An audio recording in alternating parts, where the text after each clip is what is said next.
Stop looking at last month's sales and see why new price cuts down the street now set your home's value. There are 3 types of real estate data every seller needs to understand right now, and most sellers are stuck looking backwards while buyers are making decisions based on what they see today. This disconnect is why so many homes are sitting on the market longer than expected. Success in this market takes preparation, pricing right, and patience, but it starts with reading the data that actually matters. Trust me on this. Not all real estate data tells you the same thing about your market position. By the way, I just hit 1,000 subscribers here on YouTube, and I'm on a mission to reach 2,000. If you're a seller who wants smart, no fluff guidance, hit that subscribe button and join me. Thank you for being here. Let me break down exactly what each type of data tells about your pricing strategy.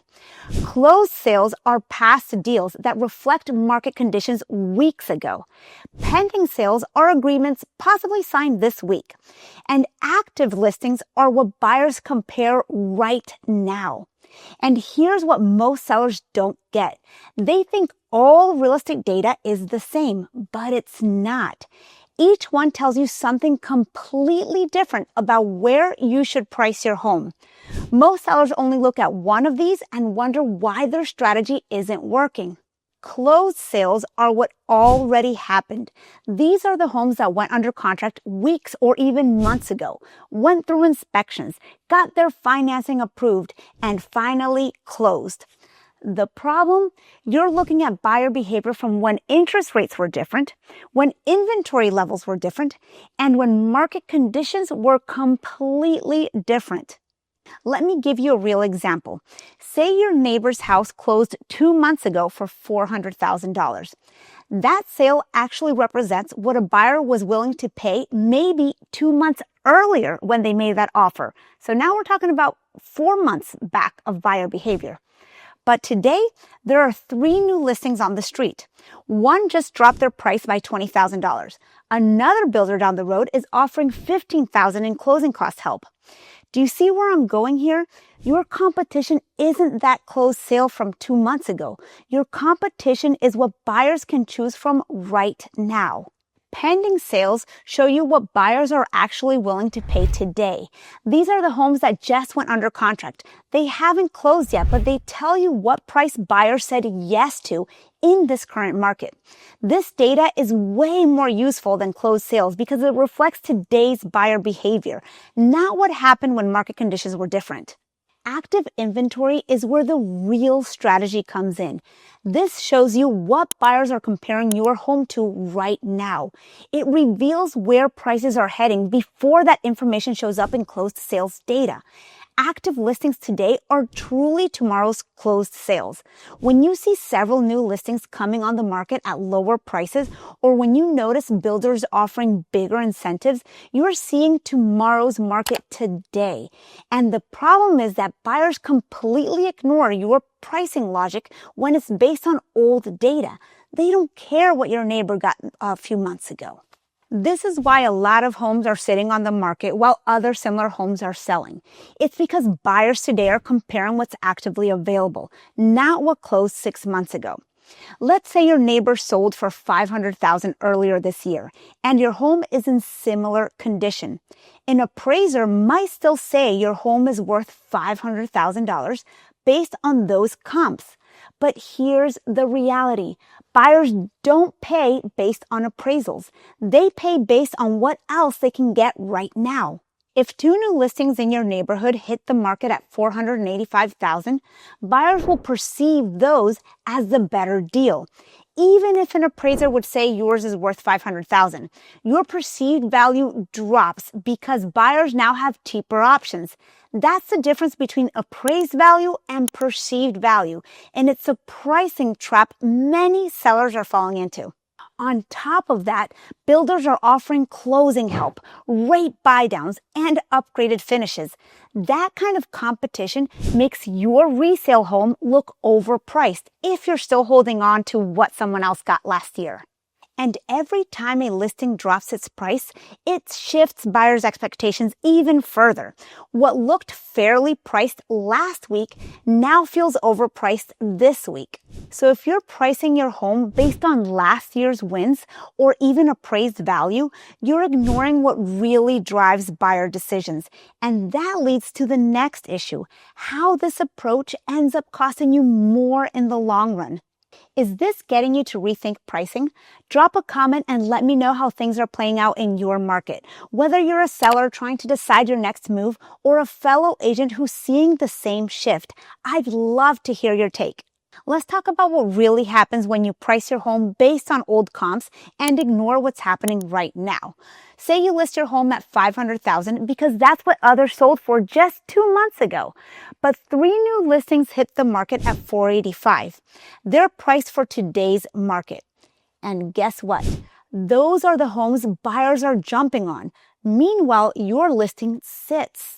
A few weeks later, with little to no activity, you drop your price to match the others. But by then, your home's been sitting long enough for buyers to wonder, what's wrong with it? That hesitation creates a perception problem that goes beyond price. Every price reduction unfortunately signals to buyers that you're more motivated, or worse, desperate. Instead of getting strong offers, you start getting lowball ones. Why? Because buyers think they can wait you out. And here's the thing, if you had listed it at $485,000 from the beginning, you probably would have sold quickly and for closer to asking. But by pricing too high and chasing the market down, you often end up settling for even less. Fair pricing up front tells buyers you're serious and in touch with the market. Overpricing tells them you're holding out, or worse, that you're unrealistic. And this is where sellers lose the most money, not from the price drop itself, but from sitting on the market too long and attracting bargain hunters instead of serious buyers. Active inventory is like a crystal ball for your local market. It shows you what buyers are seeing today and where prices are heading tomorrow. Here's how to read it like a pro. Look at the average price per square foot on active listings in your neighborhood. If that number is trending lower than recent closed sales, it's a signal that prices are sliding. That's something most sellers miss, and it's exactly why so many pricing strategies are falling flat. What's wild is that active inventory often tells a completely different story than closed sales. Your comps might show strong prices from early this year, but when you analyze what's currently on the market, you may see more listings, longer days on market, or subtle price drops. That's buyer hesitation, and it's your early warning sign. Smart sellers use this data to stay ahead of the curve, not chase it. When you understand how your home stacks up against what buyers are actively comparing to today and not what sold months ago, you can position your property to attract serious interest instead of just hoping for a lucky offer. Sometimes sellers tell me things like, "Thanks, Lily, but if I don't get my price, I'll just pull it off the market." Or they'll say, "I'm in no rush. I'll just wait until next year." And listen, I get it. It's your house, your timeline, and your decision. But here's the truth most sellers don't realize. This isn't a temporary market shift. This is the market, and we could be in this buyer-driven cycle for the next several years. If you're thinking of making a move within the next 5 years, this might actually be the best window to do it. Because while prices might not crash, they can slowly slide. And if they dip another 5 to 10% in the next 2 years, it could take even longer to climb back to where we are today. So if you're holding out for a price that no longer reflects buyer demand, you could end up chasing the market down and selling for less later, even after waiting a year or more. And honestly, this advice goes for some buyers too. If you're buying now but know you'll need to sell again in 2 or 3 years, this might not be the right time for you either. Real estate works best when you're ready to hold on to a home for the long haul. The key is price and timing only work together when you understand where the market is going, not where it was. Here's the bottom line. Buyers aren't making decisions based on what your neighbor got 6 months ago. They're looking at what's available right now and comparing every home they tour against everything else on the market. Sellers who succeed in this market understand one thing. Pricing isn't about what you want or what your home appraised for. It's about how your home stacks up against the active competition in real time. Use current inventory to position your home strategically, not emotionally. That's how you attract serious buyers and avoid the frustration of price drops and lowball offers. If this helped you think differently about pricing, please hit that like button. It helps this video reach more sellers that need to hear this. And if you haven't already, please subscribe. I just hit 1,000 subscribers and I'm on a mission to reach 2,000. And thank you again for being part of it. I'm Lily Vallario, an award-winning Maryland realtor with 21 years of experience who helps sellers navigate this market with strategy, not guesswork. Drop your pricing questions or challenges in the comments below. I'd love to hear from you. And once again, thanks for watching, and I hope to see you in the next one. Bye!